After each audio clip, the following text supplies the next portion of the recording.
Hello everyone. So I found this article from Teslarati. It's on electric vehicle batteries.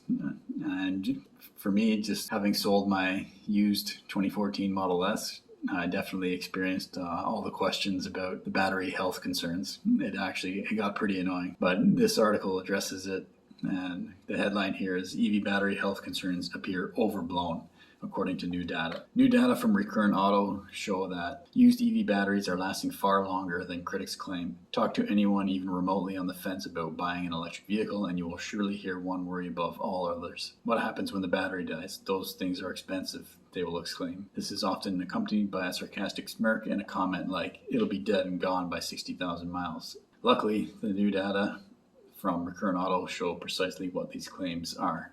Myths. Recurrent surveyed just over 15,000 EV owners and compiled some of the most detailed battery health data ever assembled, showing that EV batteries are lasting far longer than critics and owners have anticipated. Of their massive group of owners, only 1.5% had replaced their batteries outside of a recall or warranty period. Most of those were older Nissan Leafs lacking liquid battery temperature control systems. So then we see this chart here with all the data. Now the Model 3 and Y, I don't know how much validity you can put into that data because they're newer vehicles, so they haven't had a chance to be on the road for a long time.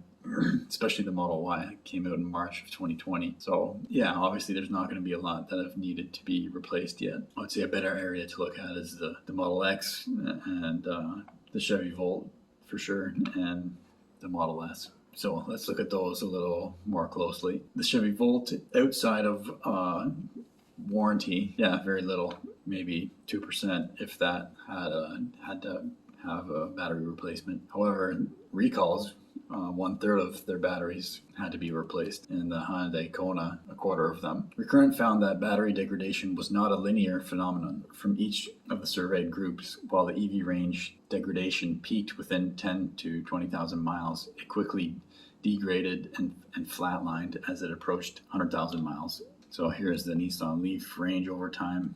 Looks like they don't have a lot of data going beyond 80 to 90,000 miles of range for the Nissan Leaf yet, at least with these larger batteries. Here's the Model 3. You can see the initial degradation in the early use of the car, but then flattening out as time goes on. Now this, I think, is one of the best ones to look at because the Model S has been out for so long and they probably had the best data to look at here, especially with the 85 and 70 kilowatt hour battery, because those are the older batteries. I can add a data point to this chart that goes way off the chart here because I had almost 210,000 miles on it.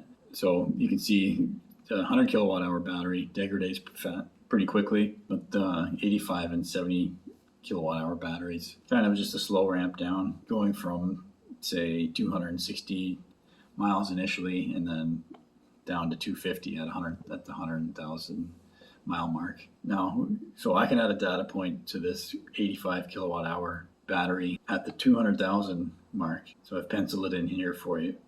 So my degradation would be kind of following this trend all the way out to 210,000 miles, as you can see here. So, and I know there's others out there as well, just they probably couldn't find a lot of people with that many miles on their Model S yet. When I was selling my Model S, I think everyone asked like, oh, like how's the battery? Like they're expecting the battery, that's the main concern, which yeah, it's going to be expensive if you need to replace it. But I had replaced the motor and I was more concerned about the air suspension on the car going because that's something that takes a lot of beating. The battery had never given me any concern other than the fact that the kilometers were racking up on it, but the range was holding steady. It was charging fine. So I didn't see a cause for concern there. But yeah, everyone had that question. People even commented, like the article mentioned, that your battery's going to go any minute now. Not based on anything, just that's other than, yeah, the Nissan Leaf had problems, like it mentions in this article as well, because it was air cooled and not liquid cooled like any Tesla is, which helps with the life of the battery. Yeah, I say here, due to the relatively novelty of electric vehicles in the market, significant amounts of data are not currently available on the effect of mileage above 100,000 miles. Well, I gave you one data point at 210,000 miles. However, from many anecdotal stories, there does seem to be a trend of many vehicles retaining their range past the $100,000 mark, including me. Recurrent attributes this phenomenon to two main technologies: battery management systems and battery temperature control systems, both of which have dramatically improved the longevity of batteries.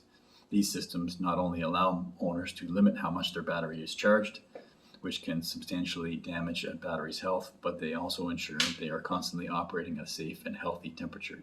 So if you have a battery electric vehicle, you don't want to be charging it to 100% all the time and leaving it there. If you do charge to 100%, you go and use the car right away. However, for me, I would mostly just charge to 80% because on a daily basis, I didn't need the whole battery. I wasn't doing 250 miles of driving in a day. So it wasn't necessary for me to fully charge the car every day. I would just charge to 80%. I would go out and do my driving for the day, come back with 50, 60% still on the battery, plug it in, and then have it set to charge up to 80, and it automatically would stop at 80%. So this helps with the longevity of the battery. So hopefully this article calms some of the fears. I had a comment on one of my videos just yesterday that talking about how the battery is a concern and a fear, which it is. They fear it, but those fears are unfounded, as this article points out. My name's Evan Bertrand. This is the Evergreen channel. You can subscribe if you like. Just click on the wheel in the bottom right. It's free. And thanks for watching.